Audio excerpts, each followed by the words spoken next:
Prologue, the seventh child. In the 4th month of the 1020th year of the reign of the Diamond Empress of Lucien, a son was born. He was the 7th living son of the Empress, and there was much hope that he would remain so. On the day of his birth, as was customary for children born of the Empress and the Most High, he was examined by a council of 12 clockwork men known as the Visigini. Their purpose was to ascertain the child's future. Theirs was the choice whether he would live or die. Almost 700 children of the Empress had passed through their hands, as well as several thousand of those born to the women of the Most High. Defects were not tolerated. If the child had been disproportionate, if he had been sick or weak, if his skin had exhibited the smallest blot or sign of mortality, they would have cast him off the edge of the highest tower, there to meet his death as a disgrace to the Empress and an unfit heir. But he passed their scrutiny, and it was whispered that this child, born as the 700th, was the true 7th child, the one to inherit the 7th principality. The boy was sent to live with the Visigini for 7 days, as was customary. He was fed nothing, given nothing to drink, and left to die. On the first day he cried, but this was not uncommon. The Visigini reserved judgment. On the second day he cried still more, but from time to time was silent. The hunger was beginning to affect him, to sap his strength at the moment of life when he needed it most. On the third day he whimpered through the morning hours, begging wordlessly for help and strength from his absent mother. But he would not find help from her, the Visigini thought, with ruthless, mechanical smiles. No, that woman would never help him.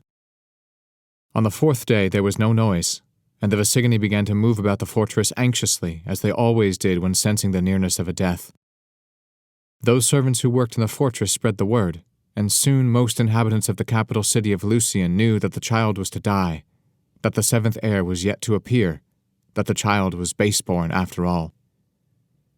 On the 5th day the child began to whimper once more, and word blazed through the fortress, this time reaching the ear of the Empress herself. But the Visigini were cautious. Some of the Most High had strains of power from early bloodlines that allowed them to last the first 5 days. Indeed, that was the foundation of the blood mages. No, the child must survive the full 7 days. They waited. Terrible things began to happen in the capital city. Sandral Putnam woke to find her cat Solemn dead as if she'd been gone a week, skin sloughed off her body and maggots bursting from her stomach. Across town, Bellamy Jones walked out of his house the morning on the 6th day and felt something crunch under his foot. He looked down to see 12 vultures lying in a perfect circle in the middle of the street, having dropped dead from the sky in mid-flight. Tim Hightower, a man in perfect health, was found in his bed, eyes wide and staring at nothing, all meaningful signs of life gone, left us nothing more than an empty shell. The Visigini saw and recorded these signs, and waited for the next dawn with whatever sense of anticipation their dusty, dry veins were capable of containing. On the 7th day, the child still lived, and not only did he live, he had grown, as if he were 7 months old instead of 7 days. He moved more easily than any child the Visigini had ever examined.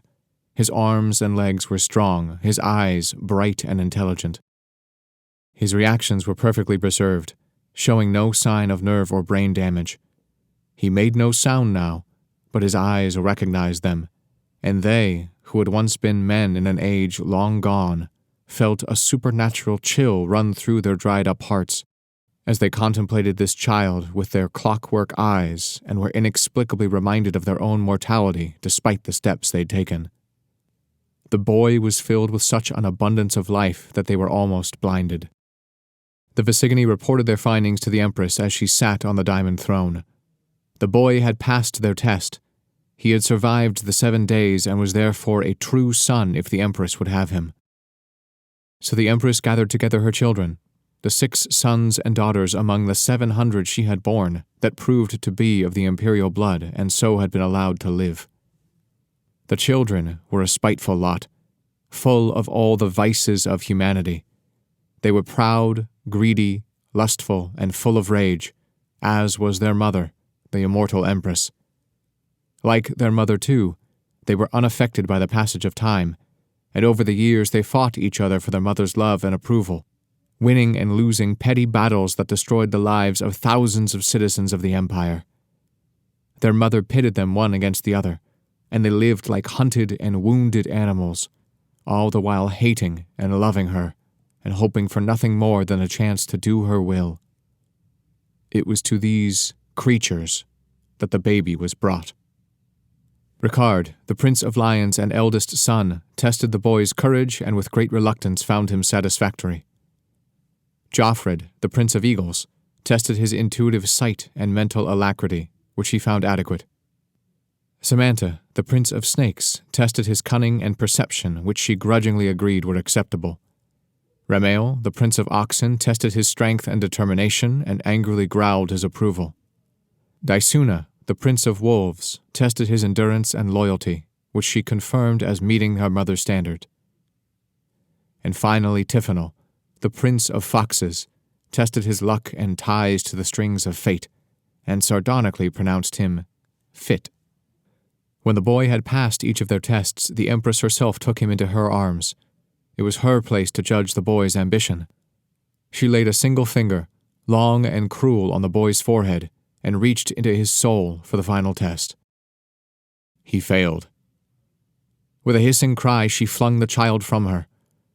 The boy began to cry in pain and fear, and the Empress, a hateful expression of disgust and contempt, marring the perfect features of her ancient beauty, motioned sharply to the waiting guardians.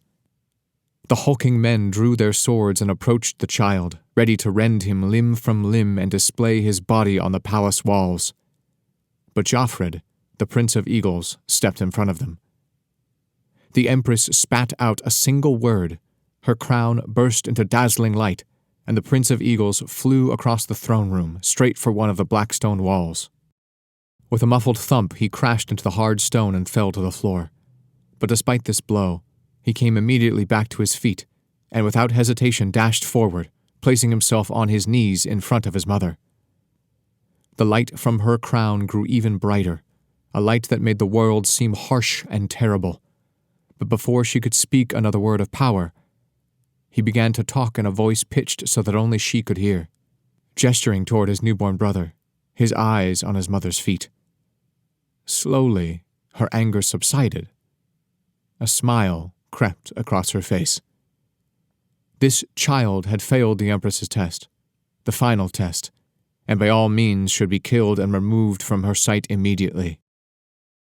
And yet, there was the matter of the seventh principality, the one that must be filled in order for the Empress's rule to endure for another 1,000 years, and for her to ensure the return.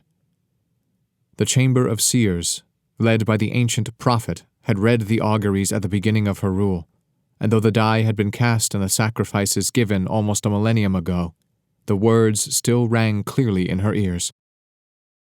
There will be a seventh child, a child not worthy of your line.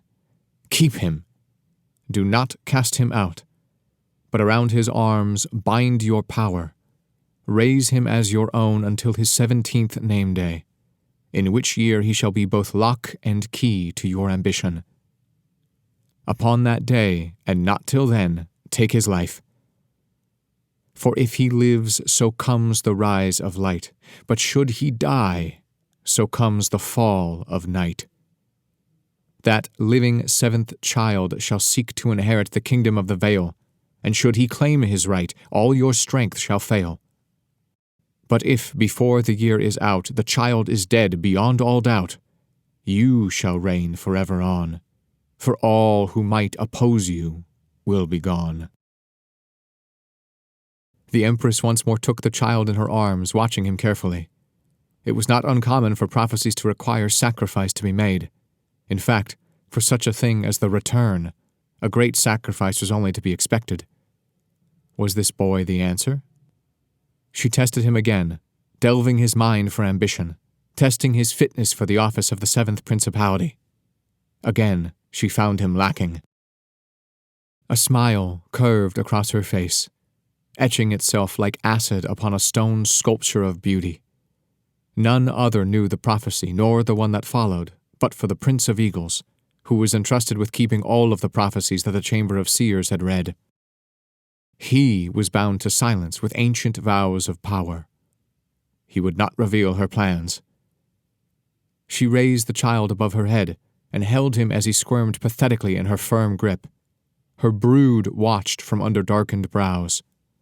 Would she cast him down, or would she raise him up? That day, word went out across the empire that in the fortress of Lucien a son had been born and claimed. The Prince of Ravens, the herald of the end times and keeper of death, lived and breathed in the dark city of Lucien.